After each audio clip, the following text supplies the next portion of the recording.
If you've spent more than 5 minutes on social media or AliExpress, you've probably seen this ring pop up on your feed. Today, I'm going to show you how to make it. If you're new to wax carving, this ring is going to be the perfect place to start. First, I'll do a quick sketch, making a few small changes to the original design. Nothing major, just enough to make it easier to carve in wax. This octopus ring might look complicated at first. The main thing to watch out for is breaking the wax. If you do, don't stress, we can fix it. Here's what you'll need: a wax tube, calipers, dividers, a sharp file, wax files, a wax pen, a jeweler's saw, and a selection of burrs. You'll also need a soldering iron, some sandpaper, and a scriber. For this project, we're going to be using the tube wax, and you can see it's already got the hole in there. I prefer to use the green wax.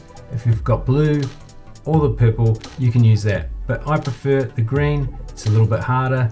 My ring, I'm going to make it a size O, and that's because the person I'm going to make it for has got a much smaller finger, and it's going to be a little bit daintier than the rings I normally make.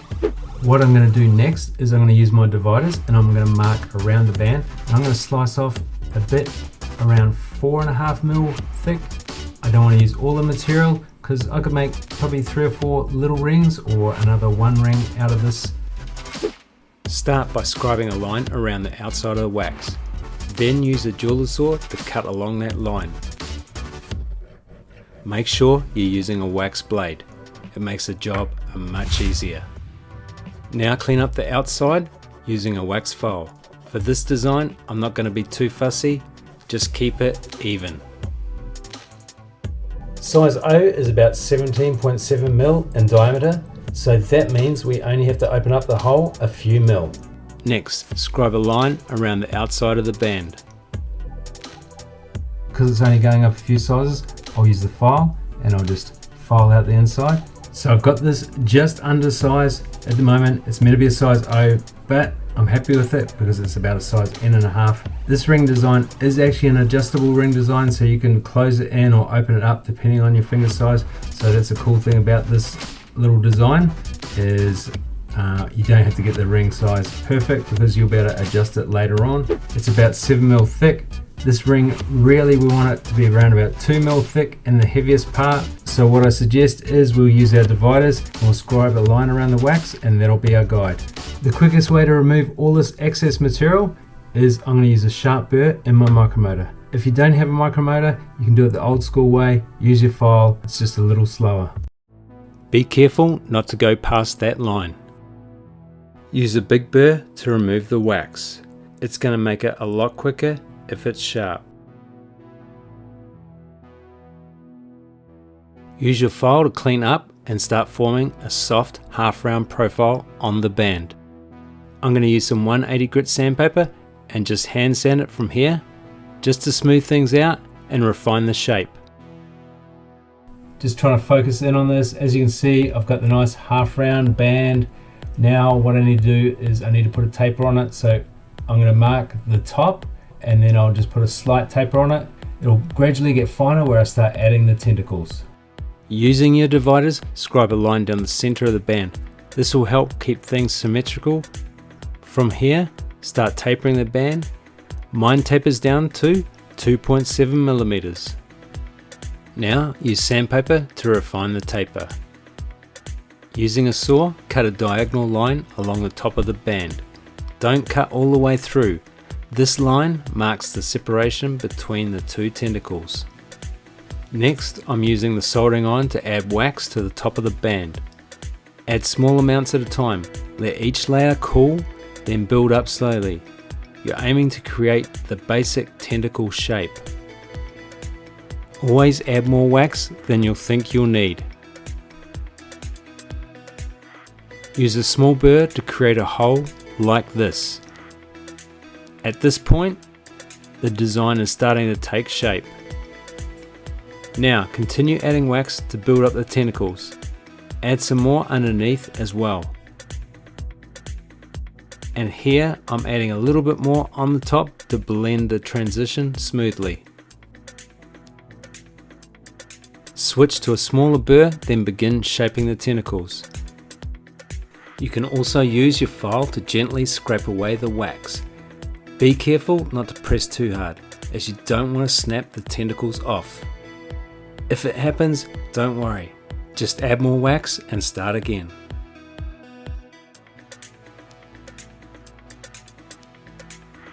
Keep scraping, burring and filing until you're happy with the overall shape.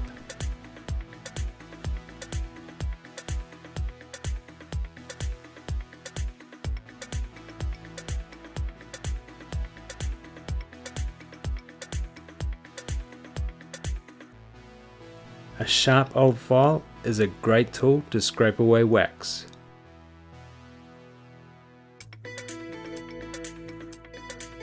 That wax gets a little dusty, so having an old toothbrush comes in real handy.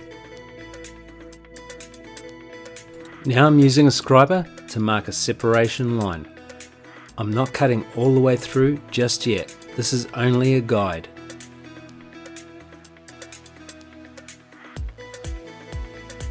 Once that's done, I'll use some sandpaper to smooth and blend the surface.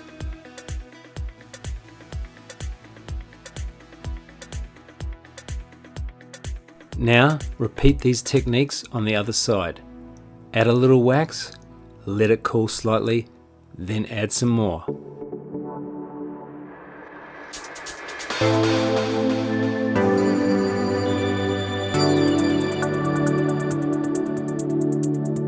Build it up gradually until there's enough material to shape a tentacle. You can see here I'm adding the wax in the direction of the flow of the tentacle.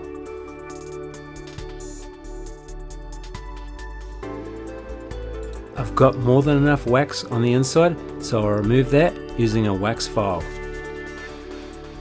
Next, create another hole using a burr and start shaping your second tentacle.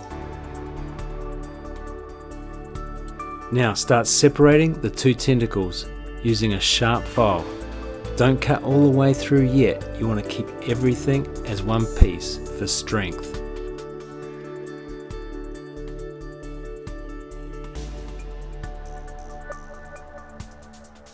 At this point I need to add a little more wax to fine tune the shape. Once that's done, I'll shape and sand again. This is where it gets a little tricky.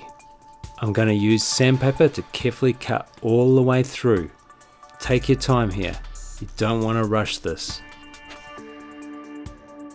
Once the cut is through, clean it up.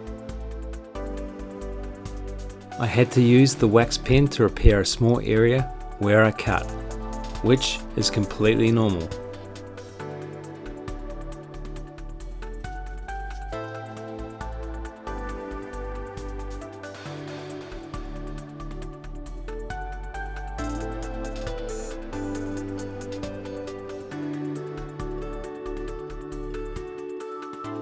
Now I have to add some wax to the bottom of the band.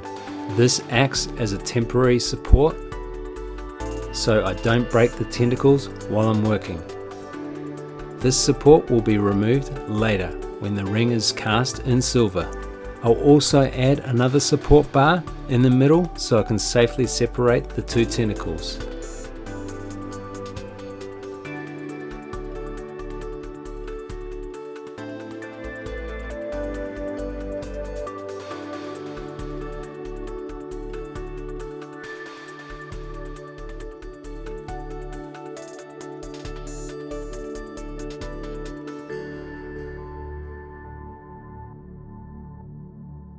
Using a small burr, I can now separate and shape the tentacles, removing the wax and refining the form.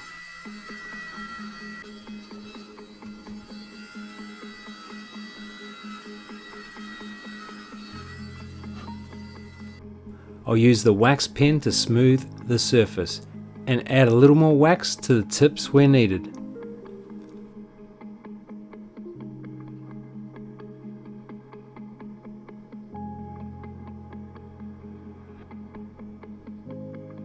From here, it's just a matter of taking your time, shaping, sanding, and refining all the details until it looks just right. Now, go over the design with some 600 grit sandpaper. This is going to make it a lot smoother.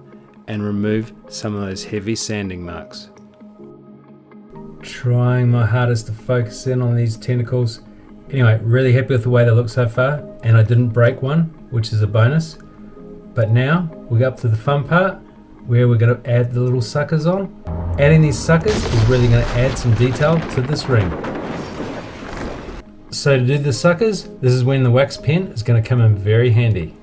To create the suckers, I'll use a wax pen, adding small beads of wax, placing them side by side, moving up the band, gradually reducing their size as I get closer to the top. This part can get a bit tricky, especially when making the smaller beads. If the bead isn't the right shape, I'll just simply go over it again, adding more wax to correct it. So what you might want to do is do a few practice runs. You can either use a sheet like this or a scrap bit of wax, have a few practice goes, then you can do it on the ring. If it all goes wrong, you can easily just sand them off or use a file and just pick the ball off and then start again. It's all about practice. You're never going to get it right the first time, but after a few goes, I'm pretty sure you're going to nail it. Here's how I create a bead. Using an offcut of wax, I'll load up the pen with wax, then release the button slightly so the wax cools. Once I'm in position, I press the button to reheat the wax and slowly pull away, forming a bead. Controlling the heat is key. If it's too hot, the bead will melt into the next one. If you don't get it right the first time, don't worry. Just add a little more wax to fix it. After a few beads, you're going to start to get the hang of it. It's really all about practice. Once the beads are in place and you're happy, we can start to create the holes. So I've got the micromotor ready to go with a very small burr, and what I'm going to do is drill into the center of the ball and create the suckers. I'll start with a small burr to try to keep it centered. If it helps, sand a flat on the top of the bead. This gives the burr somewhere to start. Don't forget, use a toothbrush to clean away the dust so you can clearly see where the next hole goes. I'm going to use the drill, open up the holes, and then it's ready to go. Usually, it's a half twist at a time. As you get closer to the top, you may need to switch to an even smaller drill bit or just simply continue refining the hole with the burr.